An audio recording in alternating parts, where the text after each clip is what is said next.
राजस्थान परिवहन विभाग के रीजनल ट्रांसपोर्ट ऑफिस बीकानेर में आपका स्वागत है।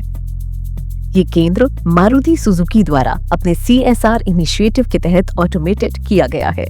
ये प्रणाली LMV और टू व्हीलर ड्राइविंग टेस्ट को तेज, पारदर्शी और अधिक विश्वसनीय बनाती है। इस वीडियो में हम आपको पूरे ड्राइविंग टेस्ट की प्रक्रिया समझाएंगे।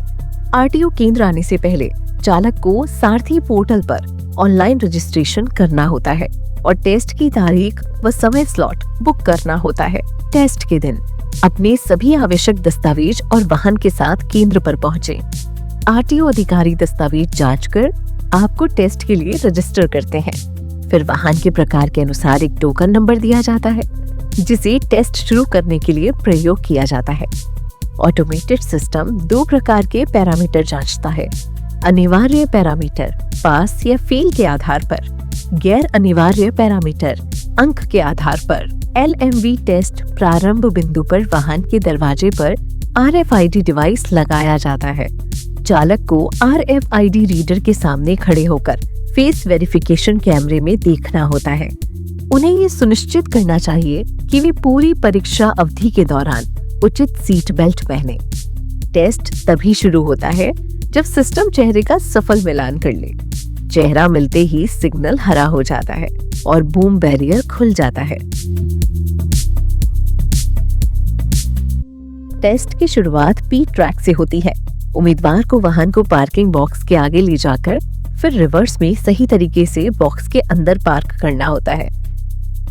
इस दौरान ध्यान रखें सही मार्ग का पालन हो, कर्ब को न छुए, बीच में वाहन न रुके। अधिकतम 3 बार रिवर्स की अनुमति है। इस टेस्ट को पूरा करने के लिए अधिकतम 120 सेकंड का समय मिलता है।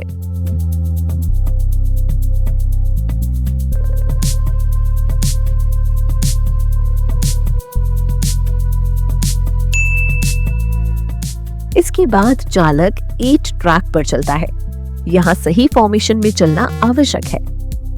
ध्यान रखें कर्ब को न छुएं, रिवर्स की अनुमति नहीं है, वाहन नहीं रुकना चाहिए। अधिकतम समय 90 सेकेंड।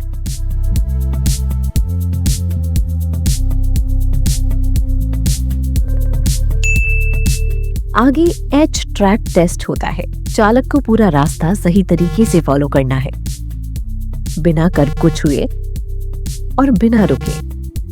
समय सीमा 150 सेकेंड।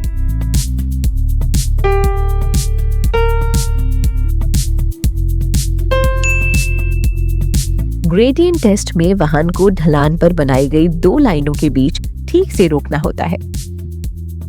सिग्नल हरा होते ही वाहन को पीछे रोल किए बिना आगे बढ़ना होता है।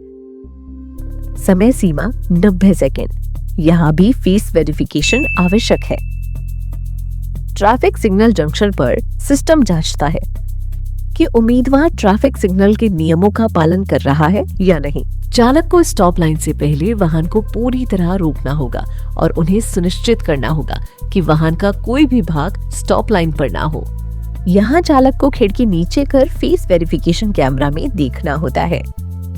सभी चरणों को पूरा करने के बाद वाहन को एंड पॉइंट पर ले जाया जाता है, जहां RFID डिवाइस हटा दिया जाता है। LMV टेस्ट यही समाप्त होता है। परिणाम चालक के पंजीकृत ईमेल पर भेज दिया जाता है। असफल होने पर उम्मीदवार 1 सप्ताह के बाद सारथी पोर्टल पर दोबारा आवेदन कर सकता है। टू व्हीलर टेस्ट के लिए हेलमेट पहनना अनिवार्य है। बिना हेलमेट के टेस्ट की अनुमति नहीं है। टेस्ट शुरू करने से पहले फेस वेरिफिकेशन किया जाता है। चालक को सर्पेंटाइन ट्रैक पूरा करना होता है। ध्यान रखें पैर जमीन पर न लगाएं, कर्ब को न छुएं, ट्रैक से बाहर न जाएं। इन गलतियों से टेस्ट फेल हो सकता है। परिणाम पंजीकृत ईमेल पर भेज दिया जाता है। असफल होने पर 1 सप्ताह बाद पुनः आवेदन कर सकते हैं। चालक को ये सुनिश्चित करना चाहिए कि बैलेंसिंग टेस्ट के दौरान वो बैलेंसिंग ब्रिज से नीचे ना उतरे और जमीन पर पैर ना रखे। सुरक्षित चलाएं, ट्रैफिक नियमों का पालन करें और आपके ड्राइविंग टेस्ट के लिए शुभकामनाएं।